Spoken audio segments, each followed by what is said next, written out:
Nós tivemos pela manhã o seminário O Projeto de Reconstrução do Brasil e recebemos o ex-ministro da Fazenda, ex-ministro do Planejamento, Nelson Barbosa, que nos blindou aí com uma brilhante intervenção e com sua presença. Ministro, muito obrigado pela sua presença no nosso evento. Eu queria perguntar ao senhor, que participou dos governos de Lula, dos governos da presidente Dilma, como o senhor está vendo essa atual situação econômica do Brasil, com tanta crise social, com tantos problemas ambientais e agora com mais esses problemas fiscais que estão sendo colocados aí e que tendem a estourar no ano que vem? Bom, obrigado pelo convite para participar do seminário.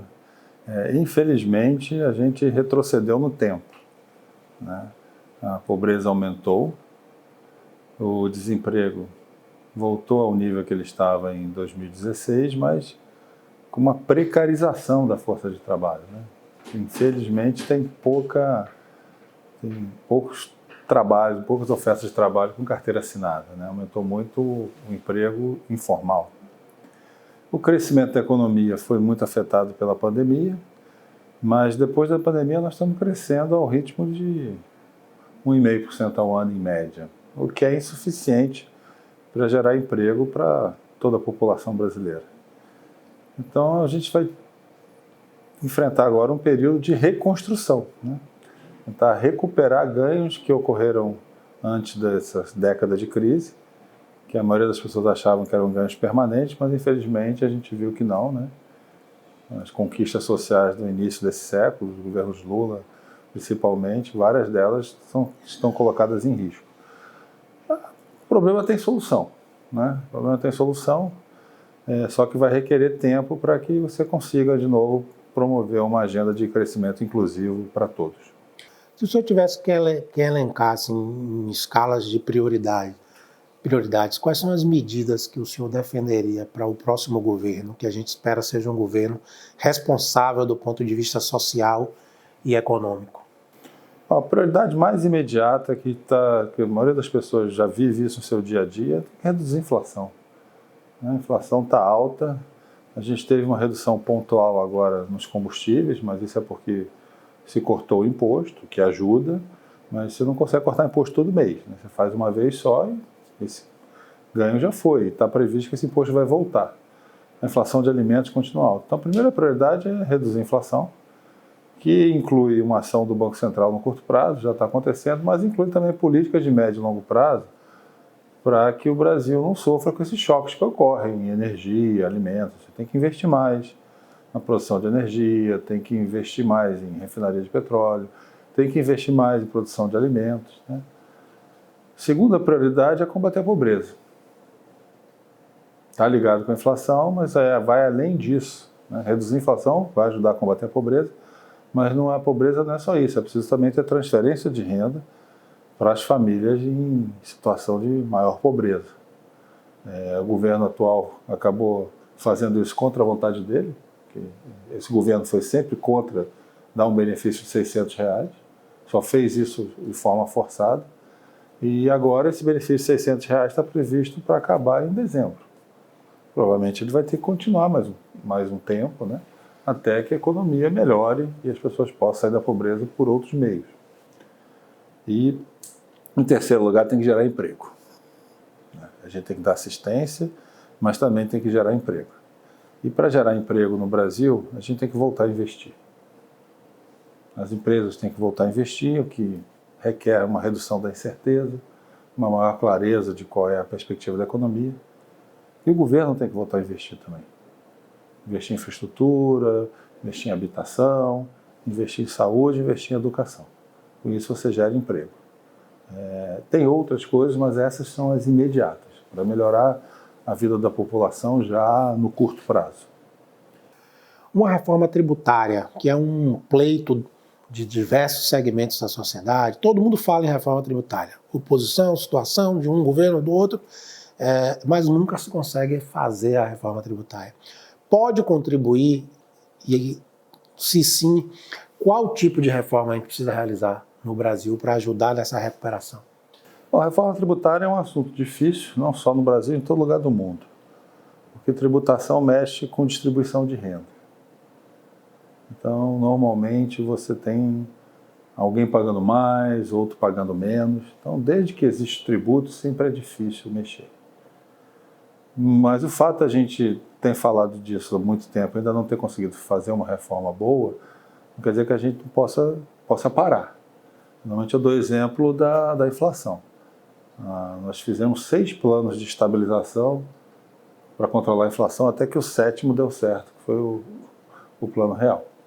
Na tributação é algo parecido. Eu acho que a discussão evoluiu bastante. Hoje tem mais concordâncias do que discordâncias, mas ainda assim é uma tarefa politicamente difícil. A gente tem que simplificar a tributação indireta, simplificar ICMS, PIS/COFINS, IPI. Isso tem que ser feito gradualmente para dar tempo para as empresas se adaptarem. A solução defendida pela maior parte dos economistas é adotar um imposto sobre valor adicionado, o tal do IVA, né, IVA, dividido em 2. Teria a parte federal, que é a contribuição sobre bens e serviços, CBS, e a parte estadual municipal, que é o imposto sobre bens e serviços. Isso vai simplificar muito a vida das empresas e vai permitir também uma redução de carga sobre os consumidores com o tempo. A outra parte importante da reforma tributária é a da tributação direta. Imposto sobre renda, imposto sobre herança. Né? Nós estamos com a tabela de imposto de renda que não é corrigida há, acho que, 4 anos. A gente tem uma tributação de imposto de renda de classe média, paga muito, e os pobres pagam mais do que os ricos, proporcionalmente. E é possível mudar isso também com discussão, com adoção gradual, para não criar um choque muito grande. É preciso colocar uma tributação mais progressiva. Tem várias maneiras de fazer isso. Nessa parte, a discussão ainda não tem um consenso, mas a gente tem que retomar a discussão. Então, essas 2 reformas adotadas em conjunto, elas podem melhorar o funcionamento da economia, tornar a vida das empresas, dos consumidores mais simples, e ao mesmo tempo vão gerar um aumento de arrecadação para o governo para que ele possa investir mais em saúde, educação e infraestrutura. A população vai precisar fazer um sacrifício nesse primeiro momento. O senhor acredita que em janeiro de 2023 temos um novo governo, sabemos dos compromissos que um governo, por exemplo, do qual o senhor participou, como o governo do presidente Lula, da presidente Dilma, tem com a população, com os trabalhadores, com aqueles que mais precisam. Em 2003, o presidente Lula fez, num primeiro momento, um pequeno choque para poder ter condição posterior de avançar. O que a gente pode dizer para a população brasileira diante desse quadro e do que tem que ser feito? Acho que o quadro que a gente tem hoje, a gente não vai sair dele rápido, mas a gente pode começar a sair dele em 2023. O que se prevê hoje para 2023 ainda é um crescimento lento da economia, com uma recuperação acontecendo só no final do ano que vem. Que parte do que está acontecendo agora é que o governo tomou emprestado a renda de 2023 para gastar em 2022. Então, coisas que eram benefícios ou tributos que eram de 2023, o governo está gastando agora. Então, vai faltar em 2023. Isso vai requerer que o próximo governo, faça algumas medidas para reequilibrar a situação. Mas isso deve ser feito protegendo a população mais vulnerável. Aquela coisa, quem é mais vulnerável não pode suportar um ajuste maior porque já está com a água no nível do nariz. Quem pode suportar uma parte maior dessa travessia são as parcelas mais ricas da população. Mas no curto prazo, quem financia essa arrumação ou rearrumação é o próprio governo. É o governo que toma emprestado, o governo aumenta o seu déficit temporariamente para ajudar a população. E depois, quando a economia voltar a crescer, voltar a se expandir, o governo consegue pagar esse endividamento, né, e ainda investir mais. Então, acho que 2023 vai ser um período de arrumação da casa e de reconstrução das instituições da economia brasileira, espero eu, para que seja um país que o crescimento seja para todo mundo, né, não só para uma pequena parcela da população. Por fim, para a gente concluir, isso vai ser necessário uma espécie de entendimento nacional, né? A própria chapa do presidente Lula já reflete um pouco isso, né? Uma formação de uma chapa com mais amplitude política A gente tem um Congresso que acabou de aprovar uma medida que atinge fortemente as finanças dos estados. Então vai ser necessário muita conversa. Como é que o senhor, que é um ator participante desse processo de construção dessas propostas, o senhor tem visto essa situação que a gente está vivendo e a perspectiva real nesse sentido? O evento hoje foi bem amplo, né?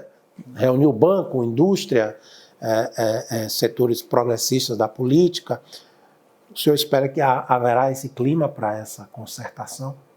Eu acho que há, porque quando veio a crise, a gente viu o que aconteceu. Quando veio a crise, o governo atual inicialmente falou que a crise do Covid, falou que a crise era pequena, que era uma gripezinha, não quis fazer nada. O Congresso tomou a frente da situação, né, com iniciativa da oposição, do PT, do PCdoB e de outros partidos de esquerda, foi lá, criou o auxílio de R$600, criou vários mecanismos para proteger emprego, que ajudou a atravessar o pior da crise. Então, acho que essa capacidade política que apareceu no momento de emergência, ela tem que reaparecer em tempos normais. E eu sempre digo, o melhor e o pior do Brasil somos nós mesmos, né? O melhor e o pior do Brasil só é o brasileiro. A gente tem que ter capacidade de conversar e chegar a um acordo, sabendo que nunca você vai conseguir tudo que você quer, né? Os dois lados. E para isso é importante ter uma liderança política que lidere, né? O próprio nome diz, né? Liderança. Então pode ter um governo que qualquer problema diz, isso não é comigo não. Esse problema não é meu. O problema do combustível quem criou é a Petrobras. O problema do Covid quem criou foram outros países e tal. Não, mesmo que o problema não seja criado pelo governo. Eu até concordo, tem coisas que acontecem, não foi o governo que criou. Mas o governo foi eleito para lidar com o problema. Então ele tem que liderar. E liderar não é mandar, gritar, armar as pessoas. Liderar é chamar a conversa.